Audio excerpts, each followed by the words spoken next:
Green coffee beans have supplied a new player in the antioxidant arena. An extract of green coffee beans has been found to have a stronger antioxidant effect than established antioxidants like green tea and grapeseed extract. The active constituent in coffee that is responsible for its many health benefits is a compound called chlorogenic acid. It neutralizes free radicals and addresses the problem of hydroxyl radicals, both of which can lead to cellular degeneration if left unchecked. Chlorogenic acid also helps regulate metabolism. Compared to green tea and grapeseed extract, green coffee bean extract is twice as effective in absorbing oxygen-free radicals. One of the advantages of using the green coffee bean extract is that the negative effects of coffee are avoided. The chlorogenic acid is thought to boost metabolism by changing the way glucose is taken up by the body. And it does contain caffeic acids, which give a boost to energy levels like regular coffee does. But unlike boiled coffee, green coffee bean extract contains no caffeistol, which is a diterpene. Along with its diterpene relative caffeol, caffeistol increases concentrations of the bad cholesterol, LDL, to levels that over a lifetime might increase the risk of coronary heart disease by as much as 20%. These diterpenes also had an effect on the levels of liver enzymes measured. When these are elevated, it is an indicator of stress on the liver.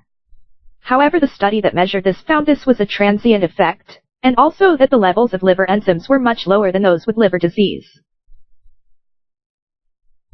As a side note on the health effect of the diterpenes found in regular coffee, it was found that by simply drinking filter coffee, none of these effects on cholesterol levels or the liver took place. The coffee filter removed the offending diterpenes, and levels of these diterpenes in instant coffee are low. Other benefits of green coffee bean extract include an increase in the effectiveness of painkillers, especially for migraine medications, a reduction in the risk of diabetes, and assisting the body burn a higher proportion of lipids, fats, compared to carbohydrates, which could help with muscle fatigue for athletes and bodybuilders. Interestingly, on the subject of caffeine and liver disease, further studies have indicated it may in fact support liver health for some people. Those who were at high risk of developing liver disease due to drinking too much alcohol were found less likely to suffer liver damage if they drank more than 2 cups of coffee or tea a day. This was a population-based study, not a clinical trial, and so is not conclusive on the subject. But it does offer some promising information. Those drinking in excess of 2 cups or more a day were half as likely to develop liver disease compared to those drinking less than 1 cup a day. Researchers do not know what caused this protective effect. One of the criticisms of coffee in regards to health is that it leaches calcium from the bones. But this effect has been found to be overemphasized, at least in children. And adults who consume a diet with sufficient levels of calcium will be protected from the small amount of calcium that is lost due to coffee consumption. So the old axiom that caffeine can stunt a child's growth is a myth.